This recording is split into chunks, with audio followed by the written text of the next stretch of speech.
Calgary, Alberta, Canada's Race City Motorsport Park.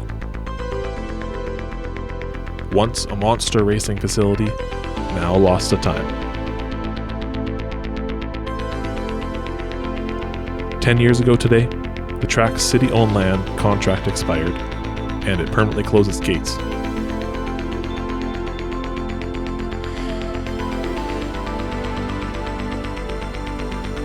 But today, we'll take a look back in time and experience its legacy once again. They held up with all those incidents, and now they're... Wow, 504 for Williams in the near lane. Trouble is he in, he has to go into the pit, and there he goes, he kicks up the water, this could be serious. But now they're moving to the inside, Scott Hansen, it's happening what he did not want to occur. 1982, the year Edmonton International Speedway permanently closed, a plan arose to build a new facility to satisfy the province's need for speed. A fantastic facility was planned to host oval racing, drag racing, and road racing.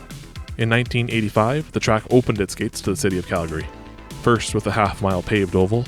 A year later saw the introduction of the quarter-mile drag strip, and lastly, in 1987, to top it all off, was the 2-mile road course, sharing its front straightaway with the drag strip.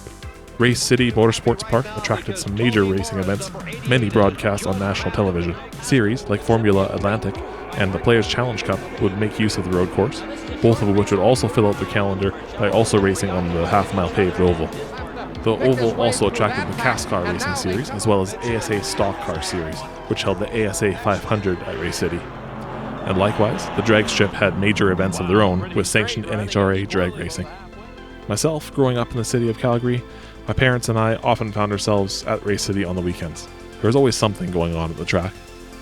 Eventually, this led to my dad joining the Calgary Vintage Racing Club and would enter his 1972 Mustang in track days and lapping events. Later, he would get his competition license and race in the vintage grid at road racing events at Race City and at Edmonton City Centre Airport temporary track. Maybe that one's a topic for another video. The weekends my dad would race were always a special weekend for our family. My dad often talks about the moment that I must have gotten hooked on motorsports. There was a rare original GT40 that raced with our club back then. I think I was a teenager at this point, but I remember there was a light drizzle, hardly enough to even dampen the track. But with the overcast sky, the GT40 had its lights on, and I watched from the stands near the final corner of the track. The GT40 would upshift past me and explode in the V8 Symphony as it headed down the long front straight. I could picture it as if it were accelerating down the Le Mans straight at Le Mans as the sun starts to set. As pivotal as that was, maybe my dad didn't realize it yet, but I was hooked on racing long before this. I don't know how old I was, but I was quite young. It's my oldest memory of being in a car on the track. It was at a lunch hour lapping event. These often happened back then during the vintage race weekends. But I got to ride along in a gold Aston Martin V8 from the 70s. This was especially cool to me because, of course, it was a James Bond car.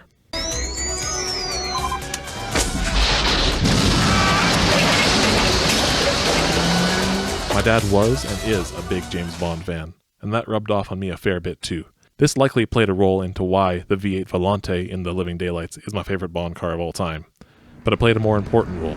I was hooked on fast cars. I continued to spend many weekends of my childhood at Race City, and I definitely developed a bit of an attachment to the place. Just like my dad, I eventually joined the Calgary Vintage Racing Club. I drove in some lunch hour lapping events myself, driving my dad's Mustang, and once I turned 18, I attended a racing school at Race City, got my amateur competition license, and in 2010 and 2011, I too raced in the vintage grid in my own Mustang, alongside and sometimes even ahead of my dad. When Race City closed in 2011 to make room for an expansion to the Shepherd landfill and other city developments, it definitely left a racetrack-shaped hole in me. And whilst Castrol Raceway has effectively replaced the track in a physical sense, I've never stopped wanting to drive at Race City once again. So here we are, 10 years on since the track has closed, and I'm finally able to show you this. After recreating Castrol Raceway as an add-on for Assetto Corsa, I knew that Race City had to be my next project, so I promptly got started on that. Mum's old photo albums and the historic imagery tool in Google Earth proved to be invaluable in recreating the track. The track itself and the surrounding buildings are mostly based on the layout and condition in 2008, as that was the clearest image of the track in Google Earth, although a handful of liberties were taken here and there depending on the reference photos I was using. This is so far substantially more in-depth than my version of Castrol Raceway, and while it's not in its fully completed state here, it's certainly far enough along to bring back some memories of the years gone by, just in time for the 10-year anniversary of Race City's closure. But let's press on here. I want to give you a tour of the virtual recreation of Race City, and to do so, I'll be driving in an Aston Martin V8 Vantage to represent my oldest memory of Race City.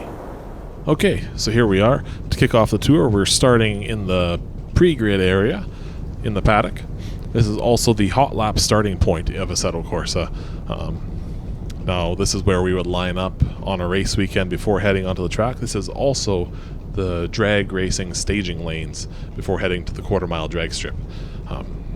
But without further ado, let's head on to track here. Now, if we were to continue straight across through here, you would end up at the drag starting line, but we're going to turn right. This is where the track, this is the final section of the track before heading to the front straightaway. On the right is the pit entrance. I'll talk a little bit more about that later.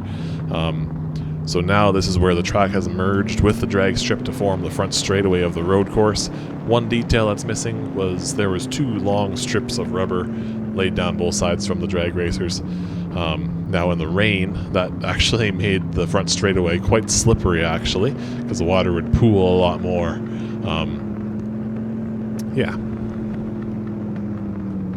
This is the drag timing lights. This is the finishing line for the quarter-mile drag strip. On the left, there's the drag return road. They would return back to the paddock along the back straightaway. There's a couple short track versions of the road course, things I may add later in Assetto Corsa.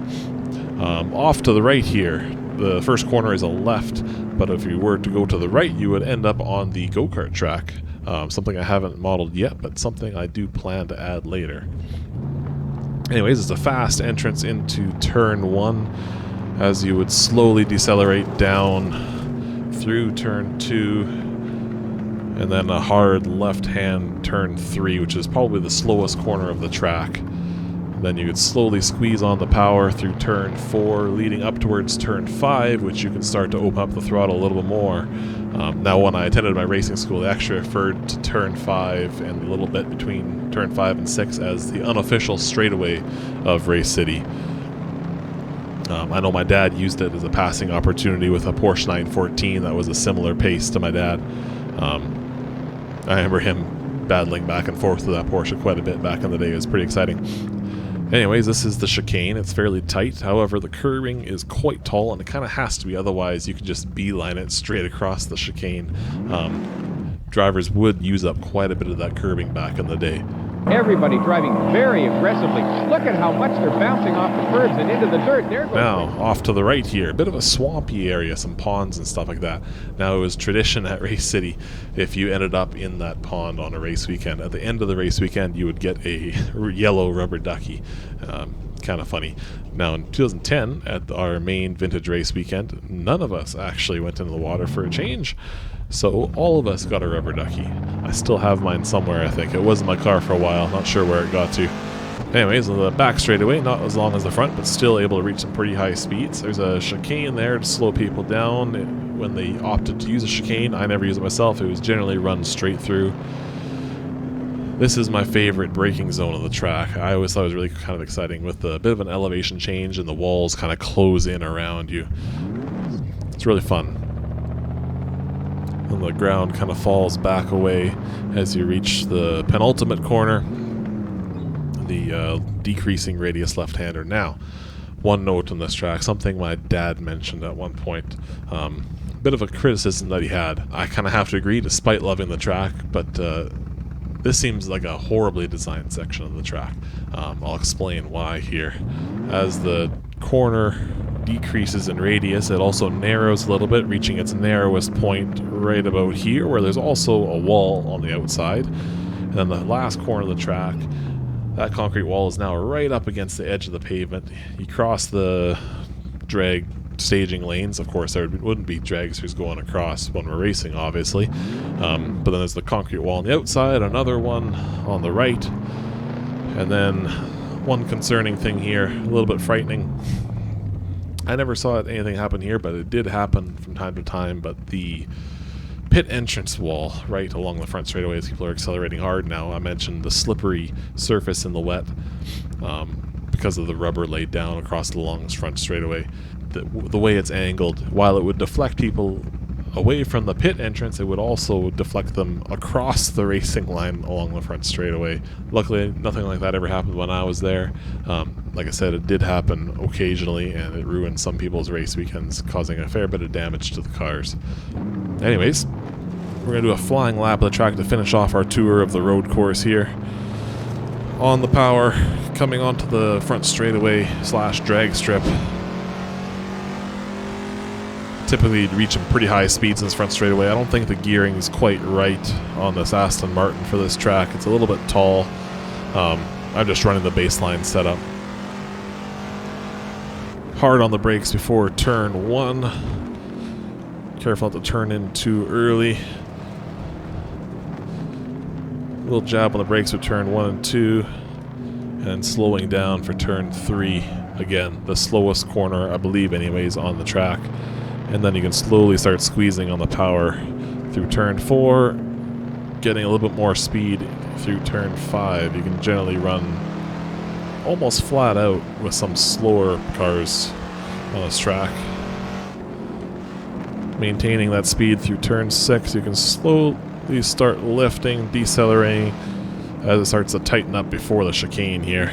I'm actually going to grab first going down through there, take a little bit of curb. Back on the power for the back straightaway.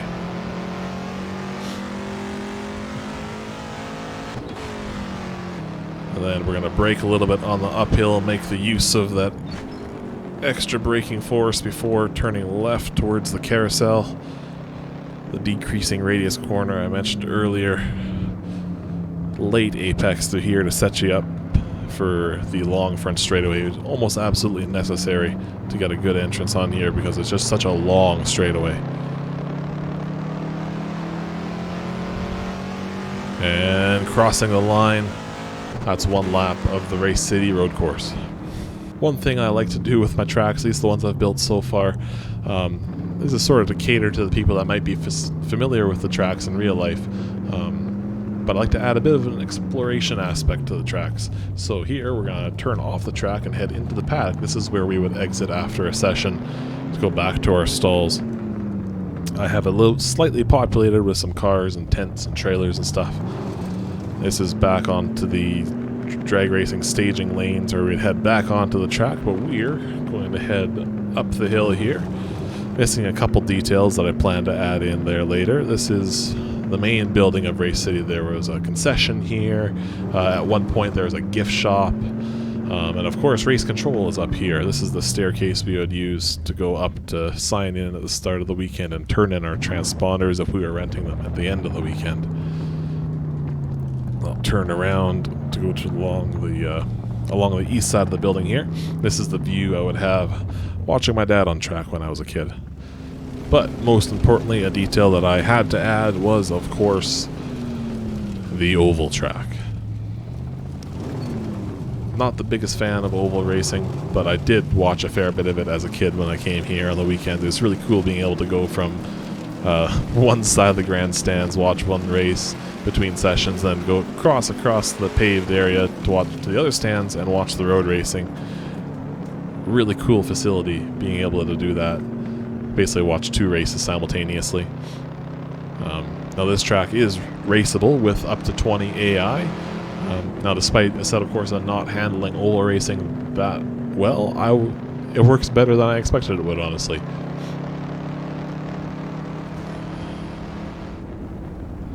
And there you have it, a tour of the facility at Race City Motorsports Park.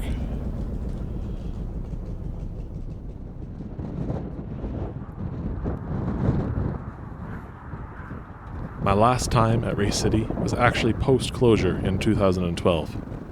Me and some friends of mine found ourselves on the property to shoot some footage for a short documentary project in our first year of university. It was odd and admittedly rather sad seeing the track in that state. I recall stopping for a moment, and in the blowing wind that day, I swear I could almost hear the engines revving and smell the familiar smell of high-octane gasoline scorching hot brakes and burning tires. I said my goodbye to Race City that day, expecting it to be goodbye forever. But reconstructing the track over the past few months has felt like getting reacquainted with an old friend. The rushes of nostalgic feelings have been electrifying, and the sensation I get driving the track, seeing those red and white towers in the distance as I come over the crest of turn 5, it really brings back those memories of the early days of the track with my dad.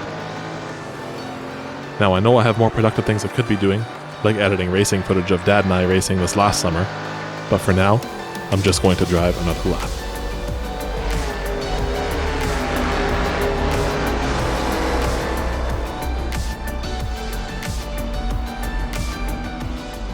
Thanks for watching, everyone. I'm also uploading another 2 videos showing a full race against AI on the road course and another on the oval. I'll link to those here, and if you want to drive Race City yourself, check in the description of this video. There will be a link to the file hosted on Race Department. I hope everyone enjoys this as much as I am, and thanks for sticking around to remember Race City with me, and I'll see you next time.